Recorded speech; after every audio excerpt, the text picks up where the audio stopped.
It's interesting that since Kevin Samuels and Kwame Brown had came on the scene, the black YouTube sector has been quite interesting. It's almost like so many black YouTube content makers have forgotten how to be creative and create their own content. It's interesting because nobody's really interested anymore, because nobody is different. Nobody's creating their own ideas and without having to put Kwame Brown and Kevin Samuels in their title. Now, the crab in the barrel mentality and the YouTube gatekeepers have really revealed themselves.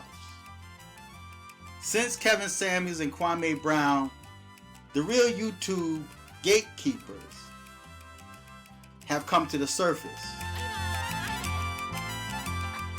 And they're spewing out so much anger and hatred towards two other black men that have come onto YouTube and has risen rather quickly.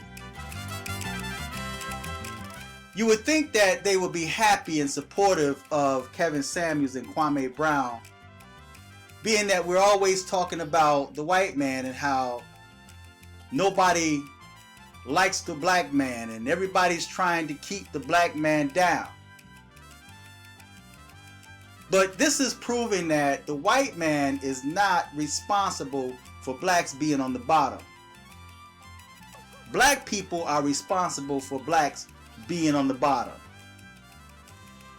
You take Boyce Watkins, and I was quite surprised when Boyce Watkins came out against Kwame Brown.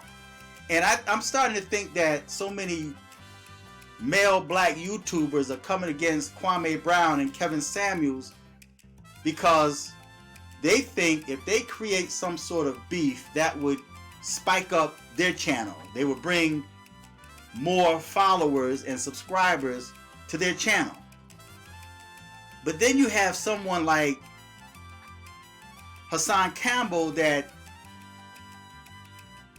basically admitted that he was threatened, that Kwame was there to take over, in so many words.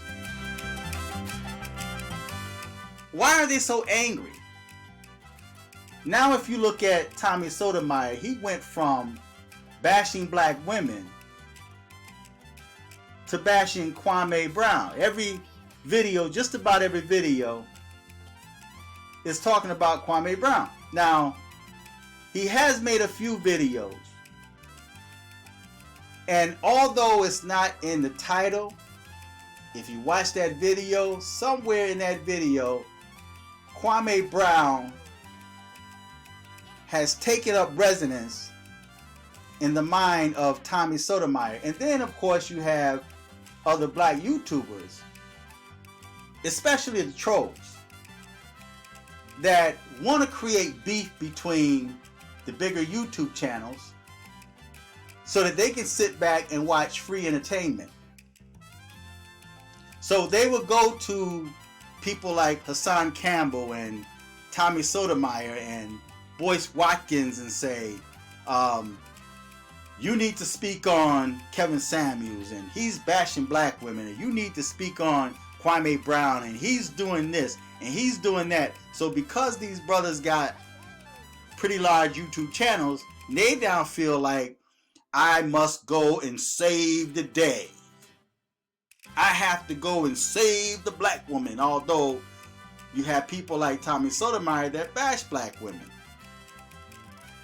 So now the crabs in the barrel are starting to try to pull others that's coming up and that had risen above them. They're now trying to destroy their credibility. They don't know these people. They don't know Kwame Brown. And then Kwame Brown put out a P.O. box when he was talking to Hassan Campbell, and Kwame is smart. That's a smart man. And it would not be wise for him to put his address over the YouTube airways, because you have black folk out there that don't show their face, that will get that information and try to dox him. They will try to pull up as much information as they can.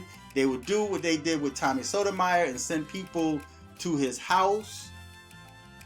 They would send the police there. They would trump up lies against the man to try to get his children taken away from him and try to get him arrested. So you have this mentality out there to attack. But yet, these are some of the same people that always talk about how they don't care about black people.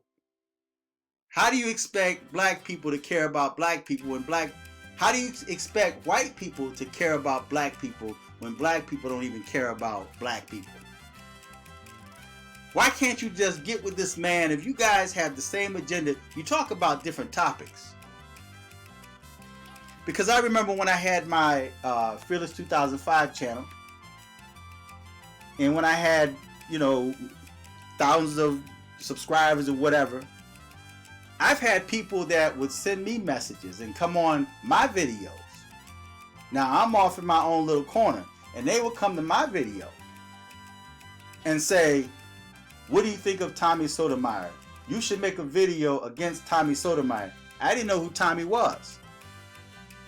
But because someone came to my videos and tried to put a battery in my back, telling me how I needed to speak against Tommy, so I went to his channel.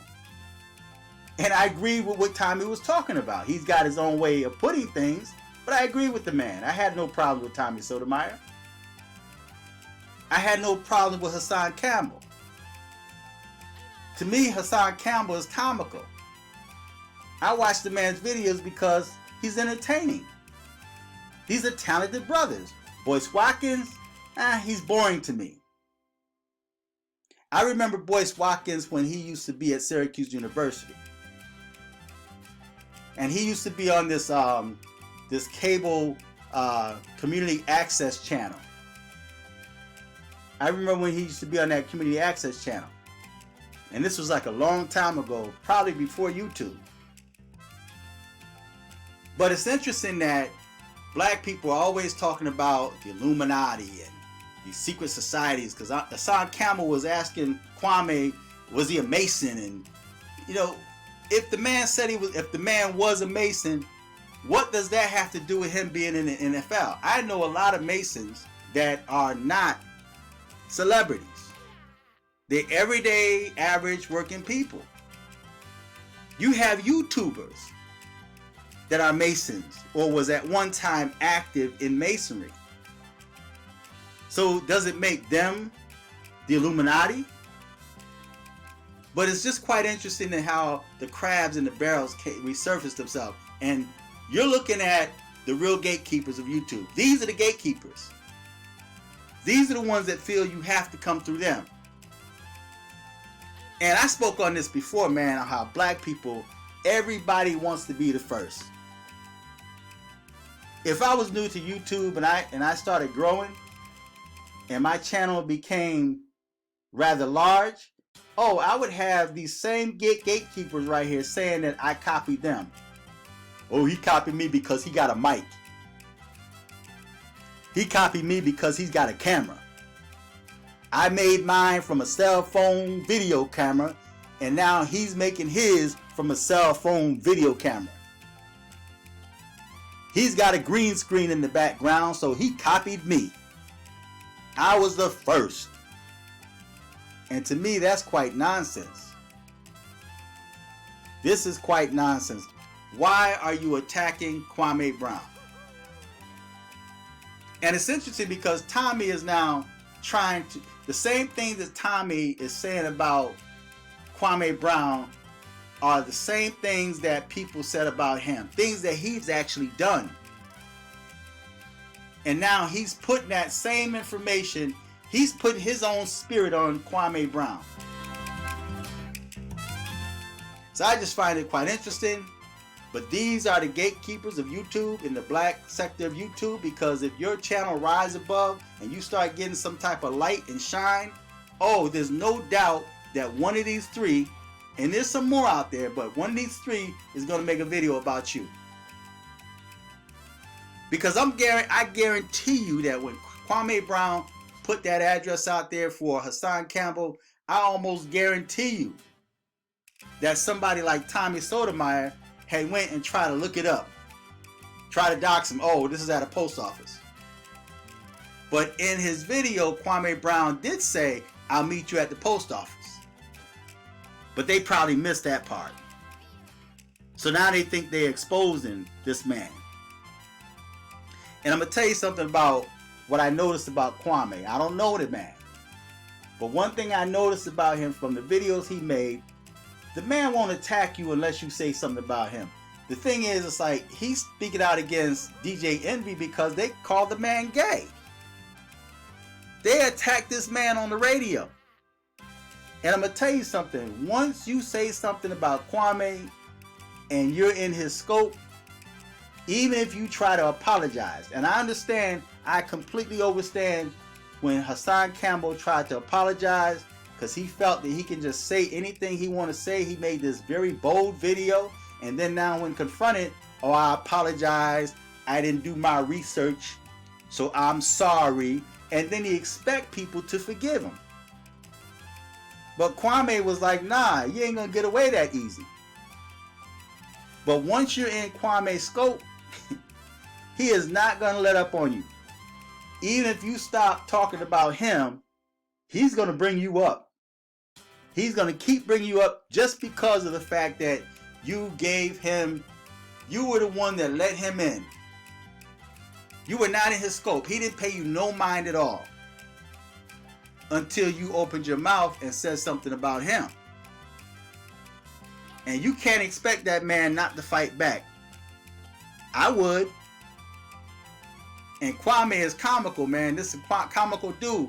And because of the fact that he's got that clown side of him, and this is no disrespect, because Kwame got that clown side of him, oh, there's no doubt that he's gonna rag you, man. Every chance he get, he's gonna mention you, and you're gonna make a video saying like, I don't even talk about him, and he keep mentioning me. Well, you shouldn't have never said nothing about the man in the first place.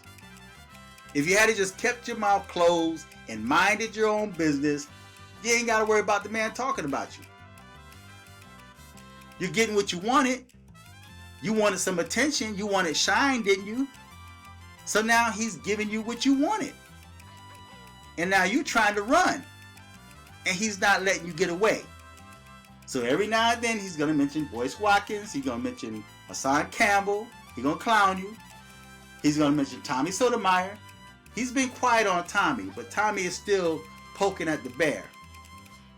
See, and a lot of times you got black folk that do that because they want you to respond so that they can have something to talk about you.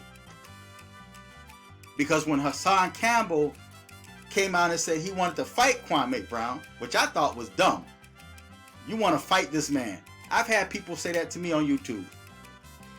That they wanted to fight me. Come to my... Just a couple of weeks ago, somebody said that to me. On Instagram, because I posted something against transgenders. I made a question, well, it wasn't really against them, but I questioned something regarding transgenders and how, I'm not even going to talk about that. But anyway, this one female, if you come to, Alabama somewhere, come to Alabama and say it to me. Like, what? I'm going to leave New York and come there just to say something to you. That is so stupid. But you have weak-minded individuals that will do that. They will take that challenge and they'll go to another state just to confront someone. And I've seen that happen in the past.